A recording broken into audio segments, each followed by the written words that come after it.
وده كله لاهل الله. ما تنسوش اللي محتاج اي حاجه ما يترددش يكتب لنا على طول في كومنت واللي انتوا عاوزينه عيوننا عشانكم.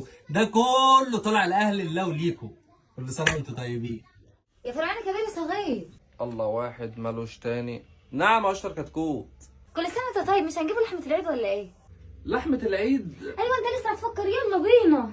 وكالعادة يا سادة يا سكر زيادة جينا لكم نرسم على وشوشكم البهجة والسعادة. قررت أنا واشطر كتكوت نشتري كبش عشان نضحوا بيه. كل سنة وانتوا طيبين. فقلنا نروح نجيبوا خروف عافي كده. طلعت الفلوس من جيبي ودفعت تمن. قلنا له يا خروف ماشي. قال مش ماشي. قمت شقلباص ده بالكيك شقلطت واستخدمت قوتي الخارقة. شلته على كتافي وجريت بيه على الجزار وبعدين رحنا جايين دابحين. مع اني ما باكلش لحم الخرفان بس عادي. اول حاجه بقى صلوا بينا على النبي. عيد اضحى سعيد. كل سنه وانتوا طيبين. الحمد لله الذي بنعمته تتم الصالحات. ذبحنا ولاد الخروف وديت اللحمه بتاعت الخروف.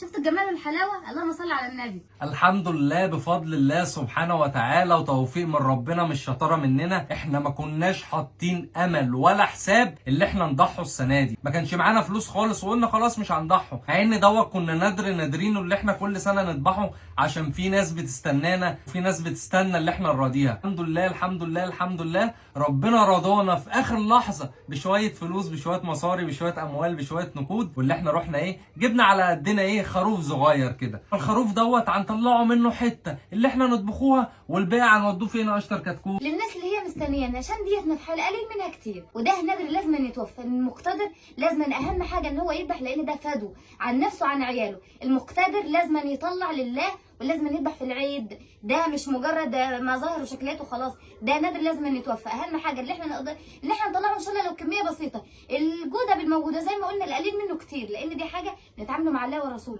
دي زي ما الصدقه ديت للفقراء والمحتاجين والمساكين والاقربون كمان. لاي حد محتاج لازم تديله ان شاء الله لو كان قريب. وبالمناسبة الحلوة ديت بقى ما تنسوش تدعوا لنا دعوة حلوة من قلوبكم وان ربنا يرضينا ويرزقنا بالخلف الصالح عاجلا غير آجلا يا رب العالمين لينا ولكل مشتاق. وما تنسوش تدعوا اخواتنا في غزة والسودان ان ربنا ينصرهم ويقويهم ويعينهم. يلا بينا. وعلى فكرة دي مش شطارة مننا، ده توفيق من ربنا سبحانه وتعالى ان هو استخدمنا عشان نطلع للناس الغلابة. بعد بقى الشقاوة والعناء اللي احنا عانيناه النهارده في التقطيع والتعبئة قررنا اللي احنا ناخدوا الحتة ديت لينا على قدنا ما نطمعوش. يلا نطبخوها.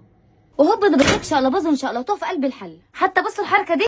الله على الجمال بجد. شمينا ريحة يا ولاد. الله تستاهل والله. بقك يا بنت خالتي انت وهي. بدي دوق بدي دوق. اتفضل يا اخويا. انت مالك قلبت خليجي ليه كده؟ بسم الله. ايه ده؟ ايه هي مسخة ليه كده؟ ما معلهاش ملح لسه. مش انت كان نفسك تدوق؟ قلت له ما تدوقش. يقول لي مراتي حرماني. مع السلامة انا مش مكمل الفيديو. سلام.